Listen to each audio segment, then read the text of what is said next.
आखिरी बार जीत 1972 में मिली थी।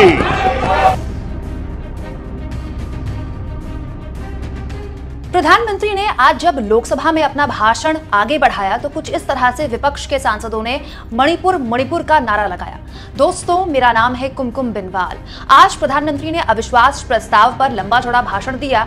उनके भाषण के बीच में ही क्यों विपक्ष के सांसदों को मणिपुर की याद दिलाकर मणिपुर के नारे लगाने पड़े, ये मैं आपको तफसील से बताती हूँ।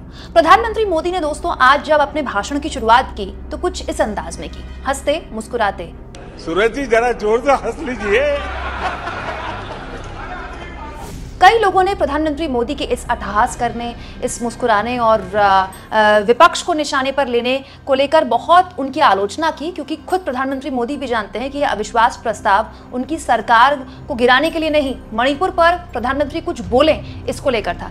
और जब मणिपुर पर प्रधानमंत्री अपनी स्पीच आधी करने तक कुछ नहीं बोले तो आखिरकार विपक्ष के सांसदों को प्रधानमंत्री मोदी को याद दिलाना पड़ा कि ये मुद्दा, ये वक्त मणिपुर पर बोलने का है। और विपक्ष के सांसदों ने खड़े होकर कुछ इस तरह से मणिपुर और इंडिया के नारे लगाए। आखिरी बार जीत 1972 में मिली थी।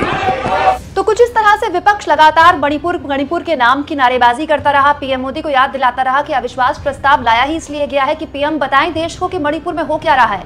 लेकिन आखिरकार पीएम ने जब 1 घंटे के भाषण के बाद भी मणिपुर पर कुछ नहीं बोला तो विपक्ष ने एकमुश्त इस तरह से लोकसभा से वॉकआउट किया। जब विपक्ष लोकसभा से वॉकआउट करने लगा तो कुछ देर के लिए, कुछ सेकंड के लिए पीएम रुके भी, लेकिन फिर पीएम ने अपना संबोधन आगे जारी रखा। लेकिन उसके बाद विपक्ष के वॉकआउट करने के बाद पहली बार प्रधानमंत्री मणिपुर के मामले में कुछ बोले हैं। मणिपुर के मुद्दे पर पीएम का बयान जरा गौर से सुनिएगा। आदरणीय अध्यक्ष महोदय, कल वैसे विस्तार से अमित भाई ने बताया है। मणिपुर में अदालत का एक फैसला आया। अब अदालतों में क्या हो रहा है वो हम जानते हैं। अब उसके पक्ष विपक्ष में जो परिस्थितियां बनी, हिंसा का दौर शुरू हो गया और उसमें बहुत परिवारों को मुश्किल हुई। अनेकों ने अपने स्वजन भी खोए। महिलाओं के साथ गंभीर अपराध, और ये अपराध अक्षम्य है और दोषियों को कड़ी से कड़ी सजा दिलवाने के लिए केंद्र सरकार, राज्य सरकार मिलकर के भरपूर प्रयास कर रही है। और मैं देश के सभी नागरिकों को आश्वस्त करना चाहता हूं कि जिस प्रकार से प्रयास चल रहे हैं, निकट भविष्य में शांति का सूरज जरूर उगेगा। मणिपुर फिर एक बार नए आत्मविश्वास के साथ आगे बढ़ेगा।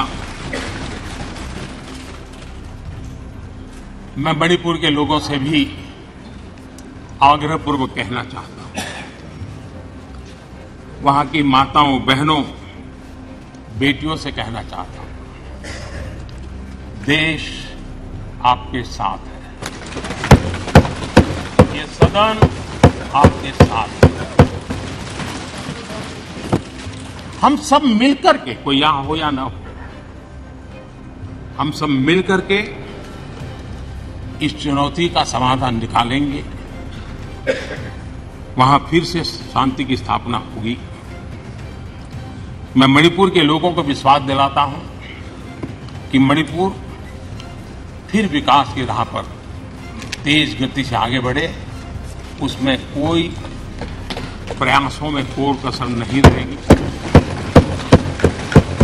दोस्तों, मणिपुर के मामले में विपक्ष कुछ बुनियादी सवाल लेकर ये अविश्वास प्रस्ताव लाया था, जैसे 3 महीने का वक्त हो गया, अब तक मणिपुर में हालात क्यों नहीं संभले, वहां हिंसा क्यों नहीं रुकी, गृहमंत्री के वहां जाने के बाद भी वहां हालात क्यों नहीं संभले, डबल इंजन सरकार होने के बावजूद भी वहां के मुख्यमंत्री अगर वहां हालात नहीं संभाल पा रहे तो क्यों वहां के मुख्यमंत्री को बर्खास्त क्यों नहीं कर रही बीजेपी। और एक और सवाल कि आखिर अब तक राष्ट्रपति शासन बीजेपी क्यों नहीं लगा रही, जब वहां के खुद के राज्यपाल नेशनल टीवी में एक्सेप्ट कर चुकी हैं कि वहां हालात ठीक है और इतनी हिंसा उन्होंने जिंदगी में कभी नहीं देखी।